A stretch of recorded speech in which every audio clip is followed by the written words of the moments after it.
30 minute ଅପେକ୍ଷା କରିବା ପରେ ସବ୍ ଇନ୍ସପେକ୍ଟରଙ୍କ ଉପରେ କମ୍ପିଲେ ମନ୍ତ୍ରୀଙ୍କ ପତ୍ନୀ। ଆସନ୍ତୁ ଜାଣିବା ଏହାର ସର୍ଭିସେସ ଖବର ବିଷୟରେ। ଆନ୍ଧ୍ରପ୍ରଦେଶର ମନ୍ତ୍ରୀ ମଣ୍ଡିପଲ୍ଲୀ ରାମପ୍ରସାଦ ରେଡ୍ଡୀଙ୍କ ପତ୍ନୀ ଏକ କାର୍ଯ୍ୟକ୍ରମକୁ ଯାଉଥିବା ବେଳେ ତାଙ୍କୁ ଜଣେ ପୋଲିସଙ୍କ ପାଇଁ ଅଧଘଣ୍ଟା ଅପେକ୍ଷା କରିବାକୁ ପଡ଼ିବାରୁ ସେ ଉକ୍ତ ପୋଲିସ କର୍ମଚାରୀଙ୍କୁ ତାଗିଦ କରିବାର ଏକ ଭିଡ଼ିଓ ଏବେ ଭାଇରାଲ ହୋଇଛି। ଏହି ଘଟଣା ଅନ୍ନାମୟ ଜିଲ୍ଲାରେ ଘଟିଛି, ଯେତେବେଳେ ମନ୍ତ୍ରୀଙ୍କ ପତ୍ନୀ ହରିଥା ରେଡ୍ଡୀ ଏକ ସ୍ଥାନୀୟ କାର୍ଯ୍ୟକ୍ରମକୁ ଯାଇଥିଲେ। ଏକ କାରର ଯାତ୍ରୀ ଆସନରେ ବସିବାର ହରିଥାଙ୍କୁ ସବ୍ ଇନ୍ସପେକ୍ଟର ତାଙ୍କ ପାଇଁ 30 ମିନିଟ୍ ଅପେକ୍ଷା କରିବାକୁ ପଡ଼ିବାରୁ ସେ ପାଟି କରୁଥିବାର ଶୁଣିବାକୁ ମିଳିଛି। ସେ ତାଙ୍କୁ ଅନେକ ପ୍ରଶ୍ନ ପଚାରିବା ସହ ତାଙ୍କର ଆଚରଣରେ ଅସନ୍ତୋଷ ବ୍ୟକ୍ତ କରି ପୋଲିସ ଅଧିକାରୀଙ୍କୁ ତାଗିଦ କରିଥିଲେ। ସେ ପୋଲିସକୁ ପଚାରିଥିଲେ, ତମ ପାଇଁ ସକାଳ ହୋଇନାହିଁ କି?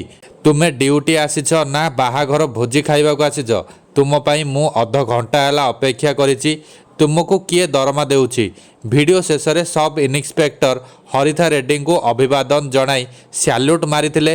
ମନ୍ତ୍ରୀଙ୍କ ପତ୍ନୀ ତାଙ୍କୁ କନଭେୟର ନେତୃତ୍ୱ ନେବାକୁ ନିର୍ଦ୍ଦେଶ ଦେଇ ଆଗକୁ ବଢ଼ିଥିଲେ। ତେବେ ହରିଥା ରେଡ୍ଡୀଙ୍କ ଏଭଳି ଆଚରଣ ବି ଅନେକଙ୍କୁ ପସନ୍ଦ ଆସିନାହିଁ। ତାଙ୍କୁ ମଧ୍ୟ ଅନେକ ଲୋକ ସୋସିଆଲ ମିଡ଼ିଆରେ ଟ୍ରୋଲ୍ କରୁଛନ୍ତି।